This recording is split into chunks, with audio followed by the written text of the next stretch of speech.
For the polynomial function, we want to list part A, list all possible rational zeros. Part B, find all rational zeros. And C, factor f of x, and here's the function. So let's take a look at the function. Okay, so for part A, the first thing that we need to do is we need to find what is P and then what is Q in our problem. So P represents the constant, which is negative 35. So that means we have plus or minus 35 as our possible factors in the numerator. And then the leading coefficient represents Q, so that's plus or minus 1. Well, plus 30 minus 35 divided by plus or minus 1 gives us plus or minus 35. So now we need to figure out what are all the factors of 35. Well, we know that plus or minus 1 is a factor of 35. We know that plus or minus 5 is a factor of 35. We know plus or minus 7 is a factor of 35. And we know that plus or minus 35 is a factor of 35. So these are the all possible rational zeros. So let's go ahead and answer that question. So we have plus or minus 1, plus or minus 5, plus or minus 7, plus or minus 35. And there's our answer. Okay, now we need to determine the rational zeros. So now we got to find the zeros. So again, what we can do here first is to graph this function. So let's go ahead and graph the function. We're going to go ahead and graph this. So we have x. Okay, let me go ahead and put that here. X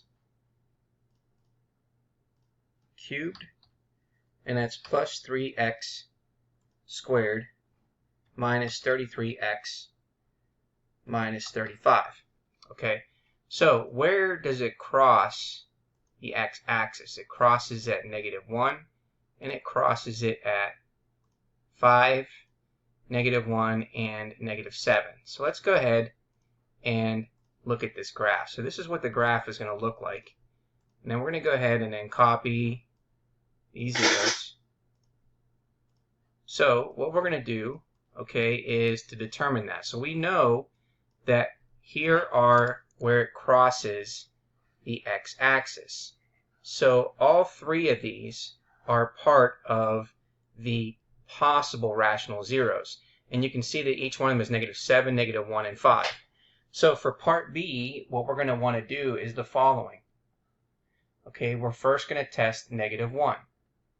That's going to be one of the rational zeros. So we're going to go ahead and plug it in. We have our leading coefficient of 1, 3, negative 33, and minus 35. So we bring down the 1. Negative 1 times 1 is negative 1. 3 minus 1 is 2. Negative 1 times 2 is negative 2. Negative 33 minus 2 is negative 35. Negative 1 times negative 35 is positive 35. And therefore we get 0 as a remainder. So again, that tells us that negative 1 is a 0. And what that tells us is that x plus 1 is a factor. And so we'll group that there. Okay, so now we know that since x minus 1,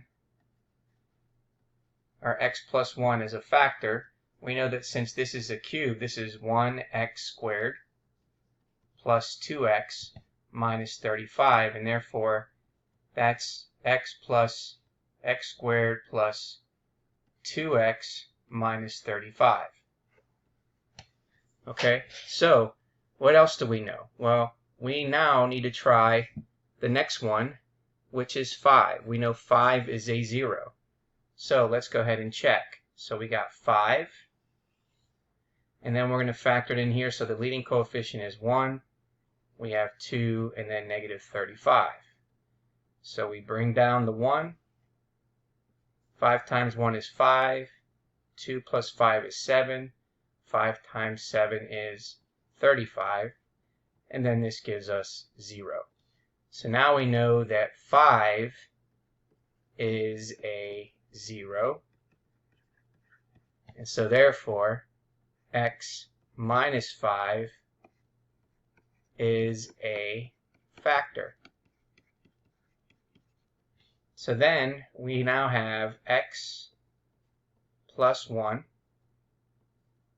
times x minus 5. And since this is a square, this becomes 1x plus 7. So we have x plus 7. So therefore, in part C, we have x plus 1 times x minus 5 times x minus 7 in factored form. But since we want to know what the zeros of the function are, we know so far that we have -1, we know 5, so we set these all equal to 0. X plus 1 is equal to 0, or x minus 5 is equal to 0, or x plus 7 is equal to 0. So we have x equals -1, or x equals positive 5, or x equals -7. So therefore, these are the zeros of the function.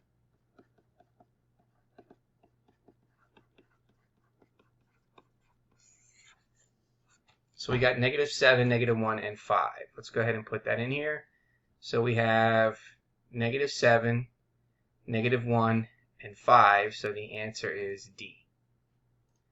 Okay, now we need to write this in factored form, and we can see in factored form was what we have here, x plus 1 times x minus 5 times x minus 7. So therefore this is x plus 1 times x minus 5 times x plus 7, and there is our answer.